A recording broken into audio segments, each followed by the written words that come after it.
I was 10 the first time I realized I was just a guest in my own family. It was a Saturday afternoon, sticky and warm, and the scent of lemon floor cleaner clung to the walls of our house like it had something to prove. My sister Emily had just gotten an outstanding effort certificate in her 5th grade science fair. She'd built some kind of paper match volcano that didn't even erupt properly.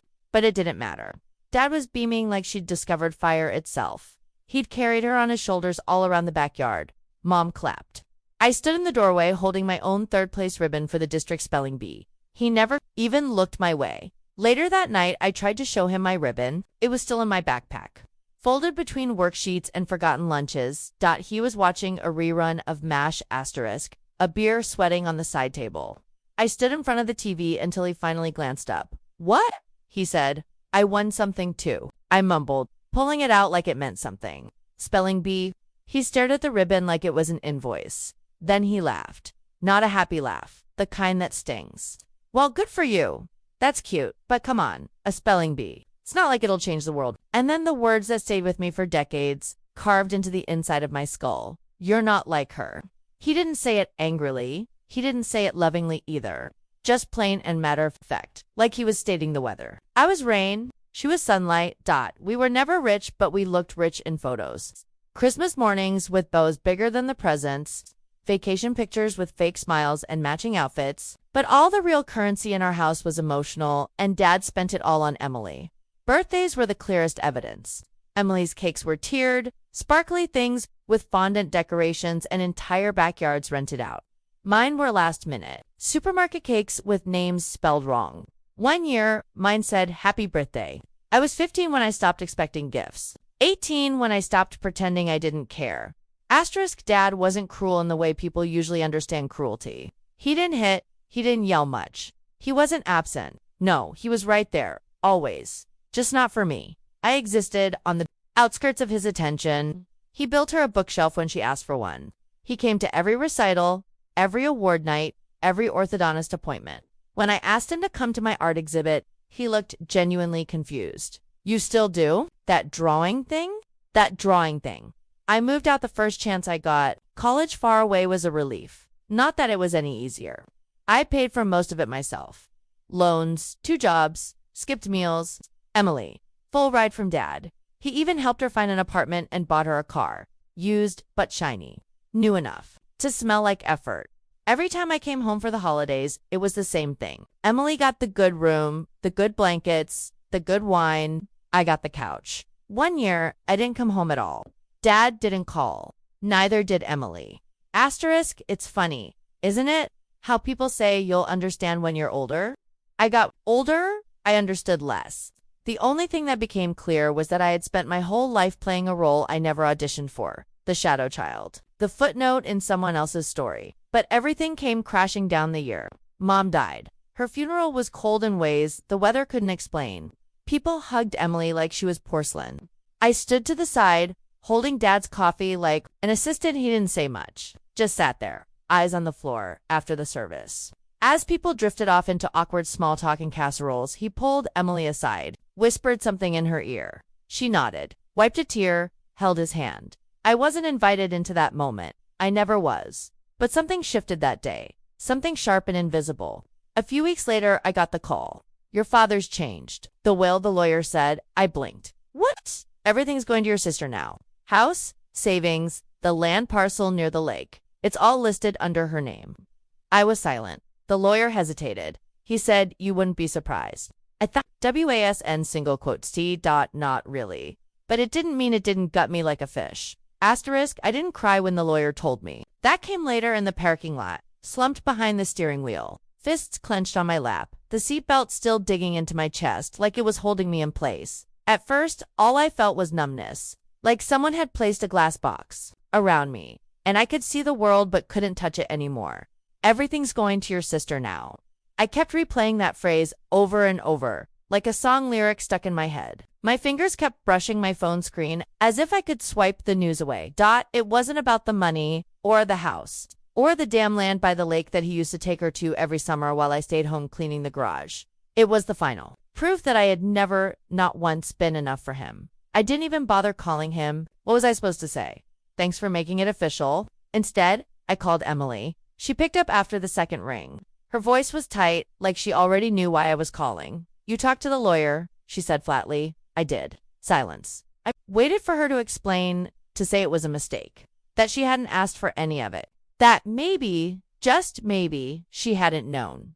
But she did. Of course she did. "You know, he did this on his own," she said eventually. "I told him it was unfair." That word again. Unfair, so passive like rain. "And you accepted it anyway." "What was I supposed to do?" she snapped. "Say no. Give it all back. He's old. He's grieving. He wanted to feel like he was doing something." "Doing something," I repeated, like erasing me. She didn't deny it. The next time I saw Dad, it was at the lawyer's office. I sat on the other side of the table from him, not as a daughter, but as someone being informed. A witness to my own dismissal. He looked thinner than I remembered, older. His hair had gone completely gray, but the expression, still the same. Distant, measured. He didn't even look me in the eye when the will was read. Everything to Emily, the house, the land, the contents of the safe deposit box. Even Mom's jewelry, even the ugly grandfather clock in the hallway that used to terrify me as a kid. When it ended, the lawyer folded his hands. "There is one additional document," he said carefully. Dad blinked. Emily tilted her head. "What? Do you mean?" Lawyer reached into a folder and pulled out a single page. It was handwritten. Dated 6 months before. Mom died. Her signature. Her handwriting. And one line, clear and simple. "If anything should happen to me, and if my husband alters our original will, I want my share, my half, to go to my other child." You know which one. Silence. The room went dead. Emily's mouth parted, stunned. Dad finally looked at me, and for the first time in my entire life, I saw something new in his face. Fear. Turns out Mom had written it and left it with her old friend, a retired paralegal. She must have known, must have seen what was coming, must have realized what kind of man she married. Her friend had come forward after the funeral, quietly, respectfully. She had no reason to lie. The clause was legally binding.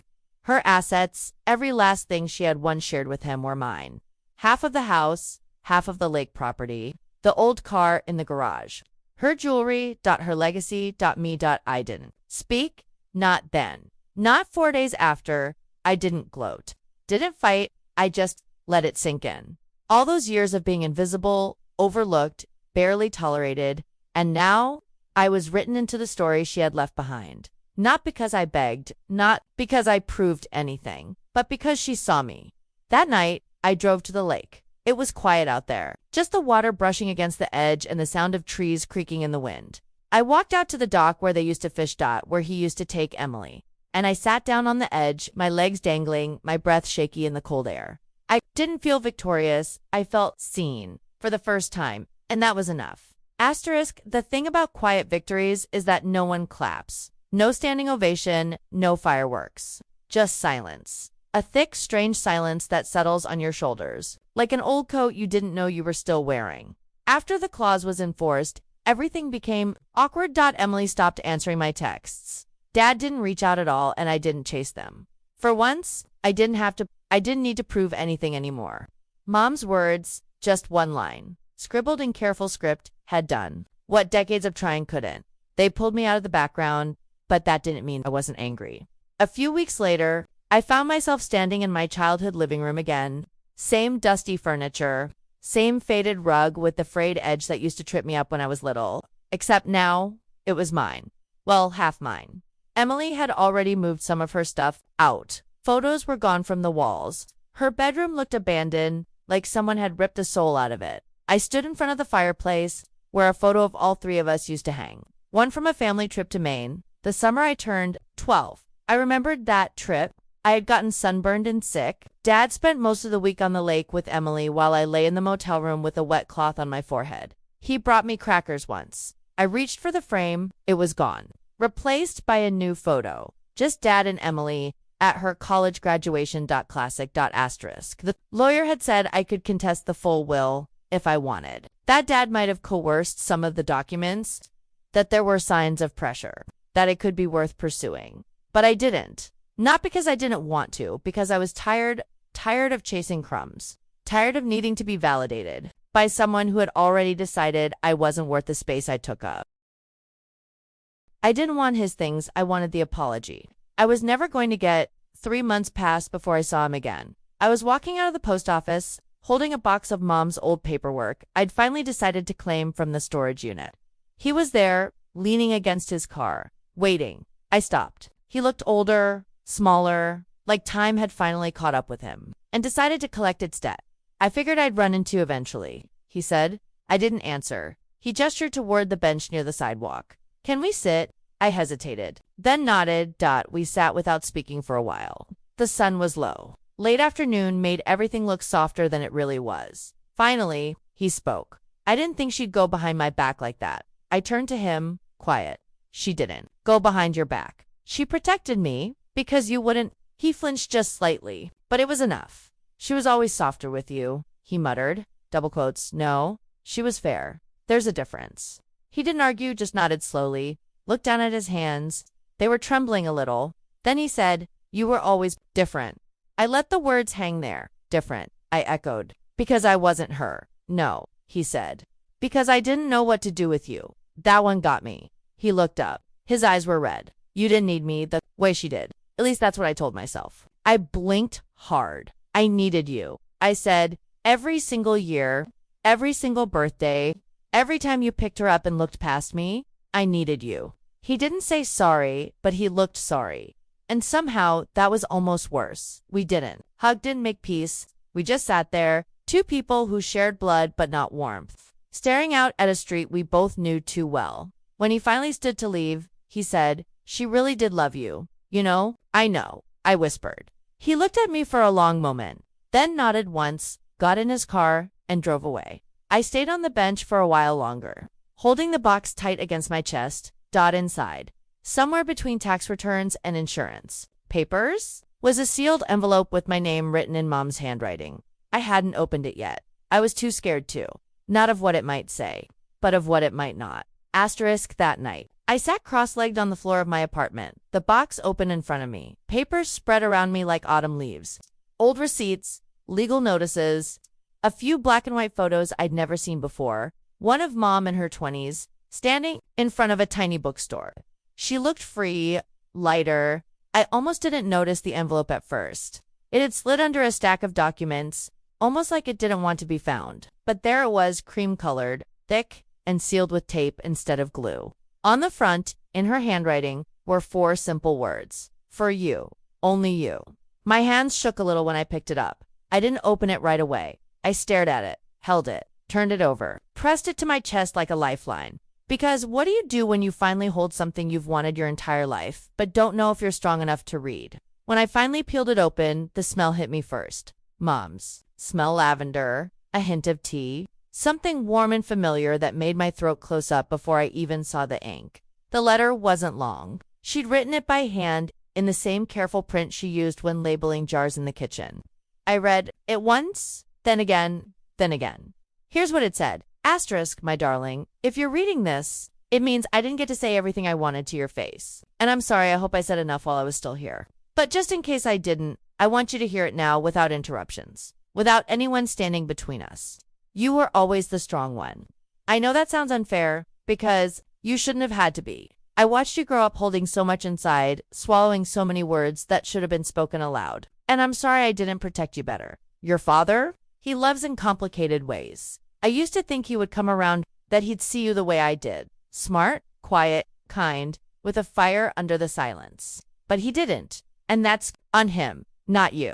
I saw everything, the small hurts, the way your name was left off, the way your ribbon was ignored. I saw you holding your breath just to keep the peace. I saw you trying to shrink yourself to make room for someone else's pride, and I hated it. That's why I wrote that clause. Not to punish him, but to protect you. To make sure that, even if I wasn't there to stand beside you, my voice would still be in the room. Take what's yours. Not out of revenge, but because you've always deserved it. And please, live a life that feels like your own. You don't owe us your silence anymore. I love you. I always loved you. Even in the moments when it felt like no one else did, with everything in me, Mama, I didn't cry right away. I sat there, letting the words wrap around me, thick like honey. They were heavy and warm and years too late and exactly what I needed. When the tears finally came, they were quiet. No sobbing. Just slow, steady grief for a childhood that could have been different, for a mother who tried in the only way she could. for a little girl who had waited too long to be chosen. The next morning, I took the letter to a frame shop. I didn't want to fold it again, didn't want to hide it in a drawer or a box. I wanted it visible, a reminder, not of pain, but of proof. Proof that someone had seen me that weekend. I returned to the lake house. My half. It was quiet, dusty, unused. Emily hadn't come back since the reading. Dad had called once, left a voicemail. I hadn't listened to it. The key still fit. The door creaked open the way it always had, announcing my presence like the house had been waiting for someone to finally come home. I stood in the living room and whispered, "I'm here now." No one answered, but somehow I felt heard. The lake house didn't feel like mine at first, even though the papers said otherwise. Even though the key was in my hand, and the silence inside greeted me like an old friend, it still felt like his place. Like her ghost. Like a memory I wasn't sure I had permission to walk through. The furniture hadn't moved in years.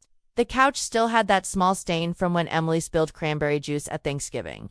The bookshelf in the hallway still held her trophies. My name wasn't anywhere, not on the walls, not in the photo frames, not in the air. But I was there now, and I wasn't leaving. I started slow, one box at a time. Some books, some candles, a painting I'd done years ago that no one in my family had ever seen. It was a portrait of a faceless woman, her chest cracked open with golden light pouring out. I had painted it during a time when I felt invisible, just to remind myself that something still lived inside me. I hung it above the fireplace. The first real mark I made on the house. It felt radical. A few days later, I went through the attic. It was a dusty, creaky maze of forgotten things. Tangled lights, baby clothes, broken fishing poles. Most of it belonged to Emily. A few boxers were Mom's, and then I found a crate marked in black marker. KEEP, do not toss. Inside were files, old photos, and a journal. It wasn't Mom's. It was his. I shouldn't have read it. I told myself I wouldn't, but I did. Because something inside me needed to know if there had ever been a version of me in his mind that wasn't an afterthought. The entries were short, scattered. Most were about finances, weather, work, notes, nothing emotional, just observations. But one written in the corner of a page stopped me cold. April 18th, 2004. She won something again. Today, that spelling bee. Didn't know she was even competing. Looked at me like I should have clapped or something. Felt like a stranger in my own house. She doesn't ask for anything, not like M. Don't know what to do with her. Feels like she sees through me. There it was again. That same sentence. Just worded differently. I don't know what to do with her. I closed the journal and sat there in the dust. Surrounded by things no one wanted but no one could throw away. He had written me off not because I failed, but because I refused to be like her. Because I didn't chase his approval the same way because I saw him. Maybe that's what scared him the most that night. I lit a fire in the living room. I curled up in a blanket, not one I'd brought, but one Mom had crocheted. Soft lavender and gray, the same colors she always wore. I watched the flames curl and dance, and for the first time since the will reading, I let myself smile. Not because I had one, because I had survived. There's a strange kind of peace that comes with no longer needing answers. I didn't need him to apologize, didn't need Emily to understand. I had my half of the house, my piece of the truth, my name in my mother's handwriting. That was enough. I walked out to the porch just before midnight. The lake was still. The moon hung low, reflected on the water like a second sky. Crickets sang around me, and the air smelled like pine and old wood. I whispered into the darkness, "I forgive you." I don't know who I was talking to. Maybe all of them, maybe just myself. I spent the next few days cleaning the house. Not because it needed it, but because I did. There's something about touching the things someone left behind that makes the absence feel real. You can pretend someone's just gone to the store until you hold their sweater in your hands and realize it still smells like them, but only faintly, and that the smell is fading. That's when the grief catches you off guard, not in big waves, but in tiny, quiet stabs, the kind you can't prepare for. I started in Mom's room. She always kept it meticulous. Drawers organized, sweaters folded with military precision, labels on everything, but behind that order was a tenderness I hadn't noticed when I was younger. There was a small cedar box on her dresser. Inside were hairpins, a bracelet I made her when I was 6, a dried flower from some long-forgotten bouquet, and a folded note with just one line, "Love quietly, but don't disappear." It wasn't signed, but I knew it was her handwriting, and I knew it was for me. I packed her things slowly, Some I kept her scarf, her favorite mug, a locket with a photo of both me and Emily as kids. Others I donated, and some I just sat with, letting them rest in my lap like old memories that needed a minute before they left. In the bottom drawer of her vanity, under a pile of winter scarves, I found something I didn't expect. A photograph, black and white, slightly curled. It was of her and me at the lake. I was maybe 7, sitting in her lap, arms wrapped around her neck, her face tilted down toward mine with a kind of fierce softness. Not posed, just real. On the back, she had written, "My quiet girl, my mirror." I sat on the edge of her bed holding that photo for a long time, because that was it, wasn't it? She saw herself in me. That's why she protected me the way she did. That's why she left the claws. That's why, in a family that kept leaving me out, she had written me in. I walked into the kitchen after that, made myself a cup of tea in her mug, and sat at the table like I had so many times growing up, except this time, I didn't feel like an outsider. I felt like the one who stayed, the one who inherited more than furniture or land, the one who inherited her. Later that night, I got a text from Emily. Just one line, "Can we talk?" It had been months. I stared at the screen for a while, then replied, "Tomorrow, noon, at the house." I didn't know what she wanted. Closure, forgiveness, to fight. Maybe all of the above, but I wasn't afraid anymore. This was my home now, and I wasn't going to shrink in it. Asterisk, she arrived 5 minutes late. Typical Emily, not enough to be rude. Just enough to stay in control. She parked in the same spot Dad always used, like she still believed this place belonged to her. I watched from the kitchen window as she stepped out of the car, clutching her purse like it was armor. Her hair was pulled back tight, her lips pressed into that thin line she wore whenever she was bracing for something. I opened the door before she could knock. Double quotes, "Hey," she said. For a second, neither of us moved. Then I stepped aside. She walked in like someone testing the floorboards. I led her to the living room, the room that once held every birthday I never got, every compliment she always did. Now, it held something else, my painting over the fireplace, the scent of Mom's lavender candles, and a silence I wasn't willing to fill for her anymore. She sat on the edge of the couch, stiff, like a guest tea. I offered, mostly out of habit. She blinked. Sure. I walked into the kitchen, made 2 cups, and placed hers on the coffee table in front of her. She didn't touch it. I didn't come to fight. She started. "Good," I said, "because I'm done fighting." She glanced around the room, then back at me.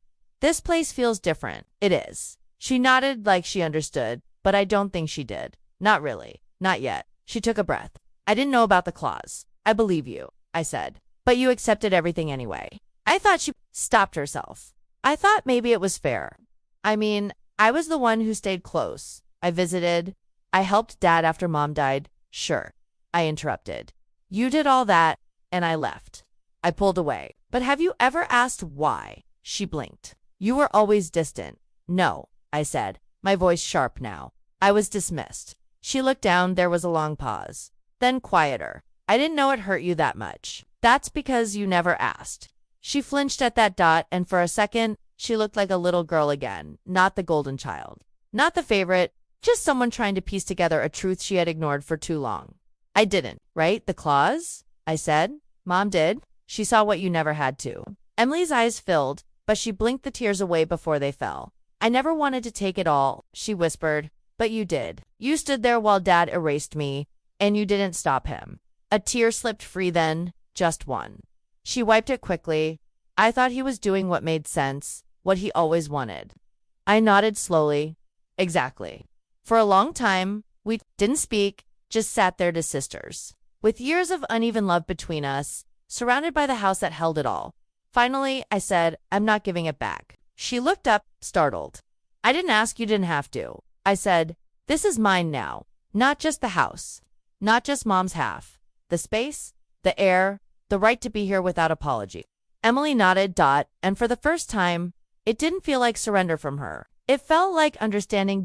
Before she left, she walked through the house one more time. Slower now, her hand grazing the walls like she was remembering something. At the door, she turned to me. "I miss her." "I do too." "She loved you," she added. "I know," I said. "Finally, I know." She gave me a small, almost broken smile, and then she left.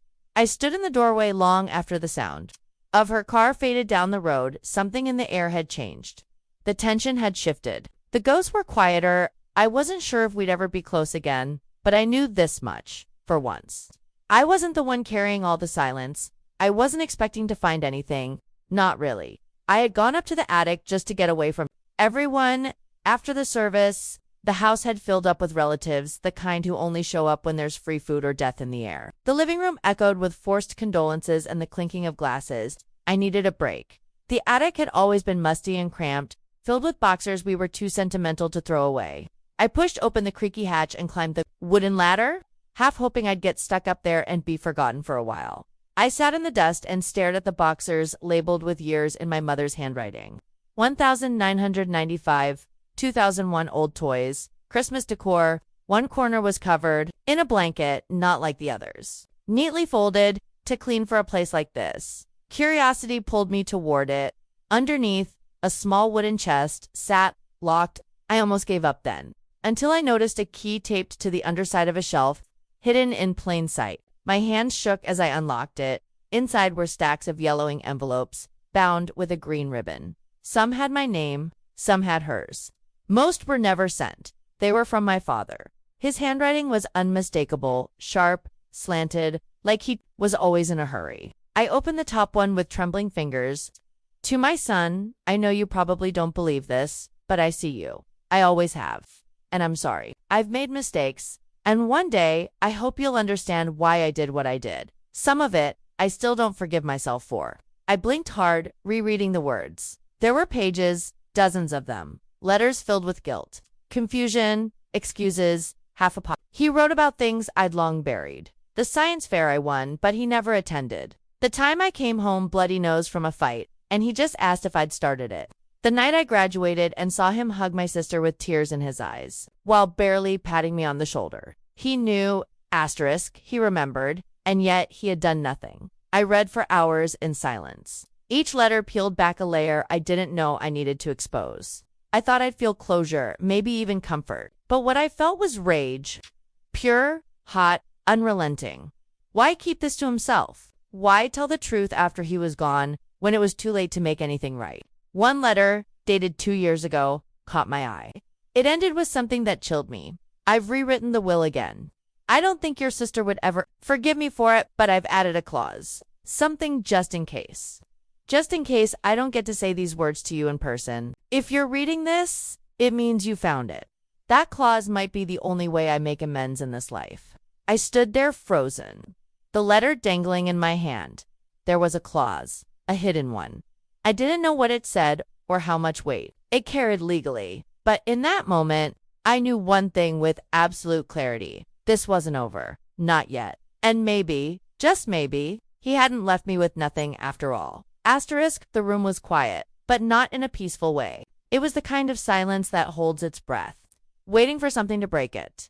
The lawyer's office smelled of old leather and cold coffee. Everyone was there. Emily, sharp and composed. My father, distant and pale. Relatives whispering behind their hands. And me, feeling like an outsider, even though this was the moment I'd been waiting for. Dad didn't look at me once. The lawyer cleared his throat and began reading. I, Robert Matthews, being of sound mind and body, do hereby declare this to be my last will and testament. The usual stuff followed: property, accounts, sentimental belongings, to my beloved daughter, Emily Matthews. I leave the family home, the lake property, and all financial assets. I felt a cold lump grow in my throat. To my son, David Matthews, my name. The room stiffened. I leave the personal, the effects of my late wife, Margaret Matthews, including her jewelry and personal writings, as well as any remaining assets not otherwise specified. That was it. No mention of the house, no mention of the land, no mention of the bank accounts. Just some personal effects. I swallowed hard, shock washing over me. Emily's eyes sparkled with triumph. Dad's face was unreadable. Then the lawyer paused. However, there is an additional document, a codicil, to this will, dated 6 months prior to Mrs. Matthews' passing. He reached into the folder and pulled out a folded page. It states, and I quote, "Should my husband alter the original will, I direct that my share be transferred to my other child, David Matthews." Signed, Margaret Matthews. The room went silent. Emily's mouth opened, then closed. Dad looked at me, his eyes wide with something like fear. For the first time, I saw vulnerability in him. The lawyer continued, "Therefore, By this clause, David Matthews is entitled to half of the estate, as specified in the original will. My heart pounded. Justice wasn't loud. It wasn't dramatic. It was quiet, like a seed taking root beneath the surface. After the reading, the tension remained thick, but something had shifted. Emily didn't say a word to me. Dad avoided my gaze, but I felt lighter. I was no longer invisible. I had been written back into the story. Asterisk, the days after the will reading were a strange blur. Emily didn't reach out. Dad barely spoke. I expected conflict, drama, anger, but there was only silence. A silence louder than any argument. I went back to the lake house, the one I now officially owned half of. The walls seemed to breathe differently, as if recognizing my presence for the first time. The empty rooms, once cold and foreign, slowly started to feel like mine. I found myself cleaning corners no one had touched in years, wiping dust off shelves, arranging things just as I wanted. One afternoon, Dad showed up unannounced. He stood awkwardly at the door, unsure whether to come in or turn back. I didn't say anything. He finally spoke. "I'm sorry." No excuses. No long speeches. Just 2 words. I looked at him. The man who had both loved and ignored me. The man who had left me out of his life and then left me out of his will, but who, in this moment, was finally trying to make peace. "I don't know if I can forgive you," I said honestly. He nodded. "That's fair." We stood there in the quiet house, 2 imperfect people, bound by blood and silence, and for the first time, I felt something fragile but real. The possibility of healing. I realized that justice didn't have to be loud or vengeful. Sometimes, it was just a quiet reclaiming of what was always yours. Asterisk, days turned into weeks. The awkward silences between Dad and me slowly began to fill with small conversations. He started coming by the lake house more often, not to claim ownership, but to share memories. We talked about Mom, the real her, beyond the shadow of what she was to each of us. For the first time, I saw Dad's pain, not just his neglect, but his own regrets. Emily remained distant, our relationship fragile and unresolved, like a cracked mirror reflecting distorted images of sisterhood. But with Dad, a bridge was slowly being built. One evening, as the sun set over the lake, we sat on the porch. He handed me a small box. Inside was a silver locket, Mom's favorite. "I want you to have this," he said quietly. "It belongs with you." I replied. He nodded. Eyes wet. It wasn't a grand gesture, no. Dramatic confessions, just 2 people trying to find peace in the fragments left behind. I realized that family isn't always about perfect love. Sometimes, it's about forgiveness, understanding, and quiet acceptance. The morning light spilled through the windows of the lake house, soft and warm like a promise. I sat at the kitchen table, the silver locket resting in my palm. It was heavy with meaning, but lighter than the weight I had carried for so long.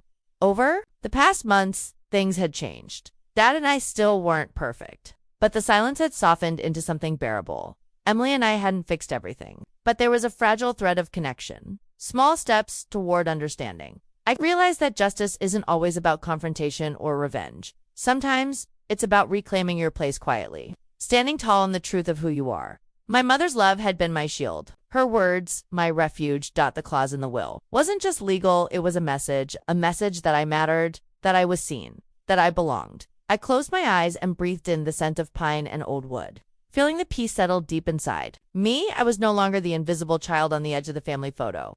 I was here, I was whole, and this was my home.